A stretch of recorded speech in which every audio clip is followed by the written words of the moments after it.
안녕하세요. 함께 쓰는 논문 채널입니다. 논문 쓰기 16번째 시간으로 오늘은 설문지 문항을 코딩하는 방법을 주제로 다뤄보도록 하겠습니다. 너무 간단하다고 외면 마시고 잘 지켜봐 주시기 바랍니다. 이제 모든 준비가 끝났습니다. 이제 코딩만 하면 되는데요. 일반 사항부터 입력 방법과 변변치 않지만 나름 노하우를 알려드리겠습니다. 일반 사항에서 응답자에게 제시된 번호를 선택하게 하는 문항은 영상과 같이 응답한 번호를 그대로 입력하면 됩니다. 간단하죠?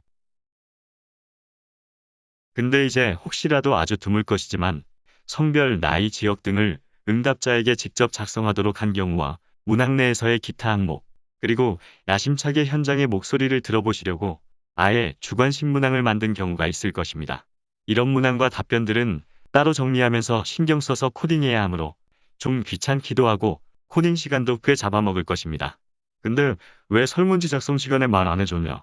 라고 하실 분도 있을 것입니다만 필요함에도 불구하고 의도적으로 삭제하려는 경향이 있어서 마음껏 하고 싶으신 만큼 다 하시라고 미리 말씀드리지 않았습니다라고 답을 드립니다. 하여튼 그 문항들이 나쁘거나 잘못된 것은 아니니까 걱정하실 필요는 없습니다. 먼저 영상과 같이 엑셀 시트를 하나만 추가하세요.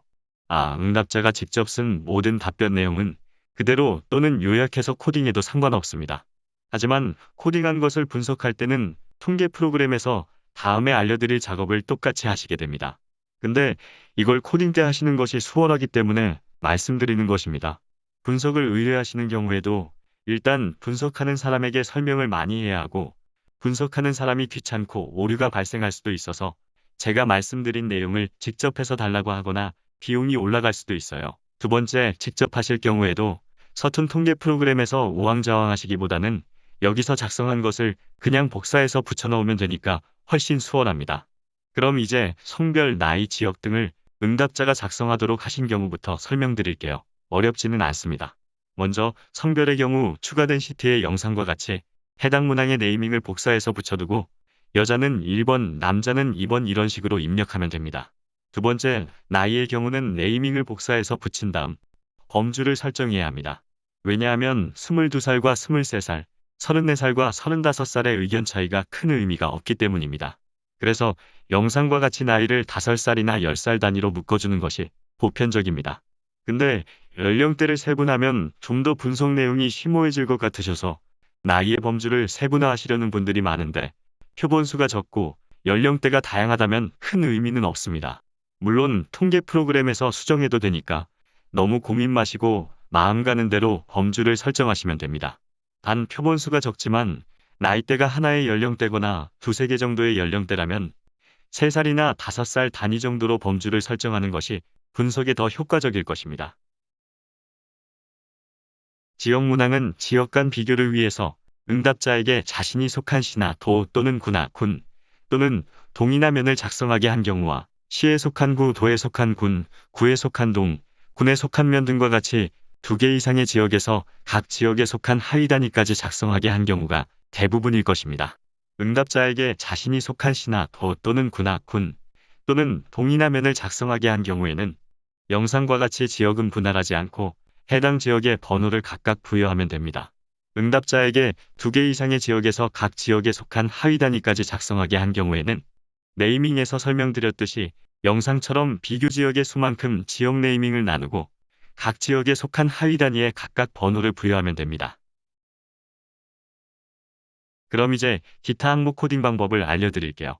방법은 간단합니다. 긴장하지 마세요. 설문지를 코딩하면서 처음으로 기타 항목 답변이 나왔다면 지체 없이 별도 시트로 이동하셔서 영상과 같이 문항에 범주를 두시고 응답 번호를 기타 항목의 번호로 부여하시면 됩니다.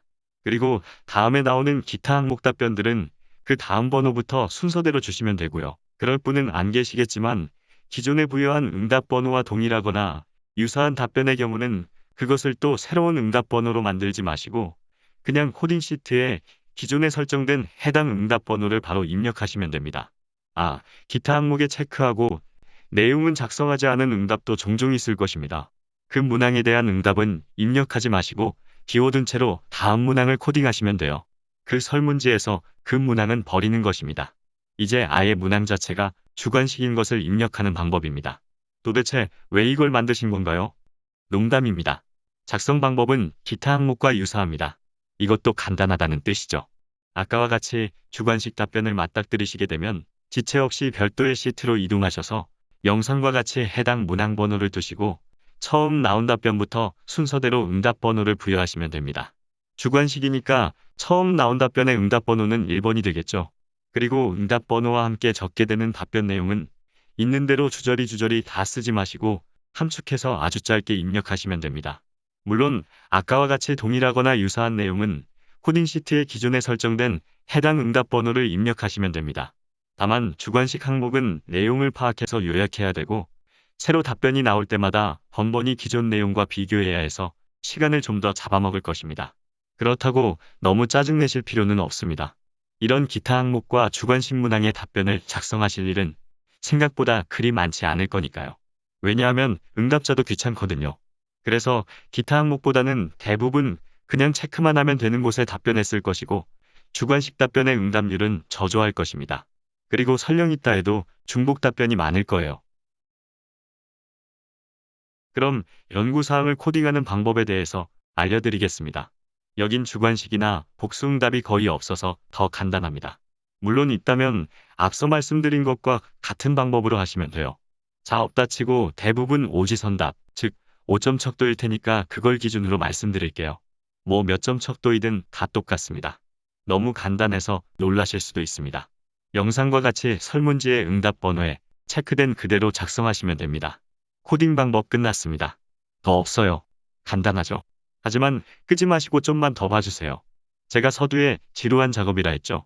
그러니까 설문지를 전부 회수한 다음에 코딩하시겠다는 생각보단 회수될 때마다 그때그때 입력하는 것이 더 수월합니다.